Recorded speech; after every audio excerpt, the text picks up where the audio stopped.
Using treats in your training is a very powerful tool, but there are a lot of common mistakes people make when using that food. And in today's video, I'm going to go over some of those mistakes and how you can get the most out of using treats for your training. I'm Instructor Steve. This is Popcorn.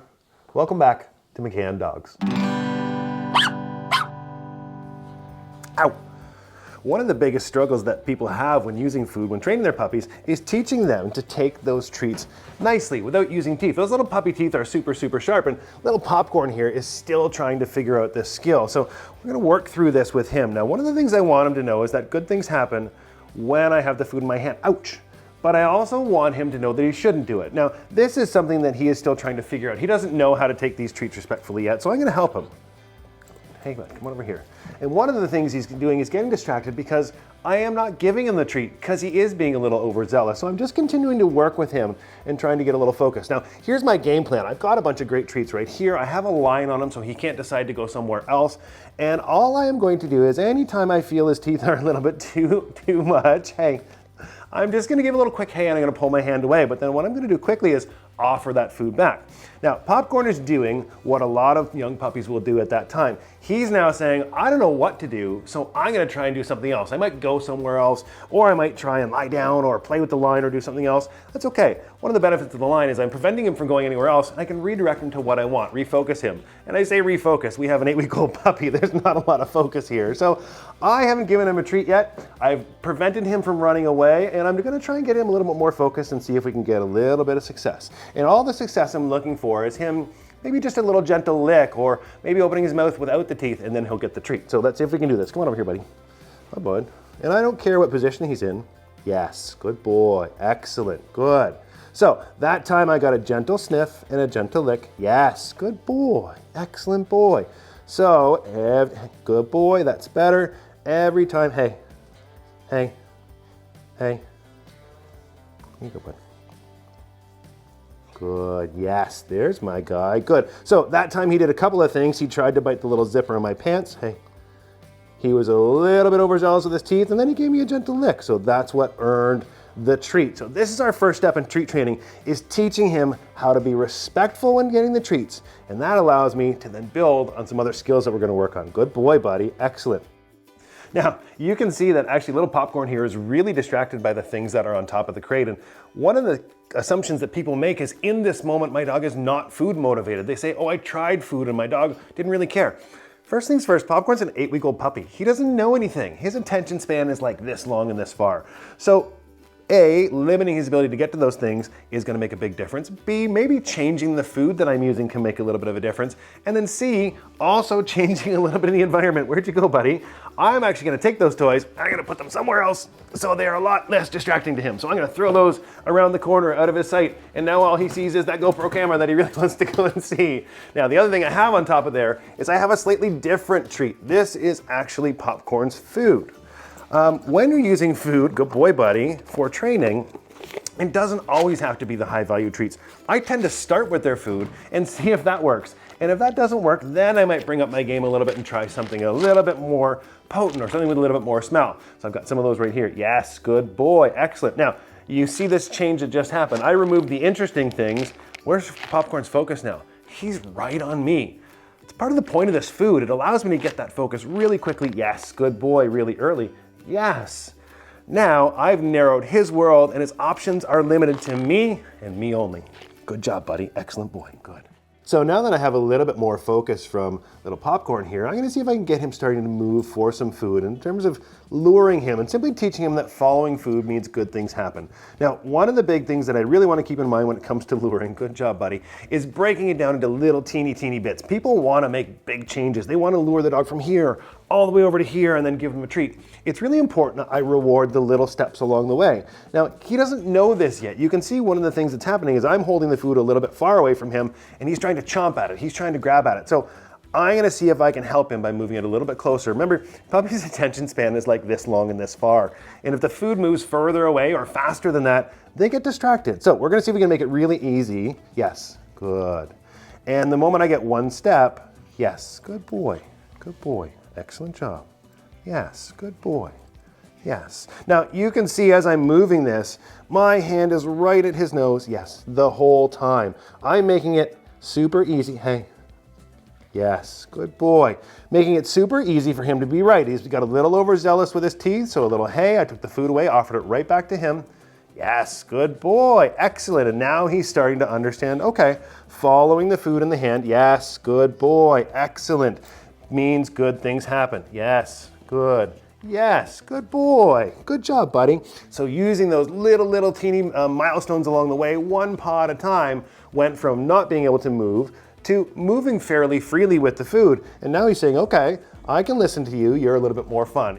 Now I'm gonna work on teaching Popcorn how to sit, but I'm gonna tell you a little secret. I am not actually going to say the word sit. It's really important when we're teaching dogs new things that we get their bodies comfortable moving into the position. And human nature says, I'll say the command and then show them what to do. But if the pup's not comfortable moving their body in that position, it sort of sets us behind the 8 ball. And human nature says then we want to repeat the command over and over and over again. So I'm going to use a little food. I'm simply going to lure him into a sitting position without saying a word. All I am going to say is yes and give him a cookie when he's in the position. And if that goes well, then I'm going to start to institute the word. The big thing is I need to program myself to say the word one time, and then all the work that I did without the word will make the big difference. Yes, good. Good job. Now, one of the things you'll notice is that I'm rewarding Popcorn several times for being in that position. I don't want him to learn that you go into position, you get one treat, and then you get to get up again. I want him to understand there's value for remaining in that position. You'll also notice I'm pretty specific about telling him, okay, and encouraging him to move out of that position. I want him to start to know now that remaining in the position and then waiting for my permission to get up is what I want. Yes, good. There's my guy. Good job. Now again, I still haven't said the word sit yet. I'm simply getting his body comfortable moving into position. And each little reward he gets is a little teeny reward. It's like half of a pencil eraser, just enough to keep his interest. Okay, good boy. Now we're getting somewhere. Come on, you can do it, bud. And I'm patient with this. I'm not in a hurry to get it done. I'm moving only as fast as he can follow. Yes, good. Yes. Yes. Good boy. Okay. Good boy. Hooray. Good. Yes, good boy. Now we're getting moving. Ow, hey, take it nice. Good boy. So he got a little overzealous there. So I'm simply pulling that food away, offering it back quickly. Again, taking that food mannerly is still very, very important. It's the main thing I focus on with any of this stuff. Yes, good. Excellent boy. There you go. Good job. Get that, get that, get that. Okay, get it. Okay, get that. Good, right there. Good boy. Good. Good boy. Hey, bud, over here. There's my guy. Yes, good.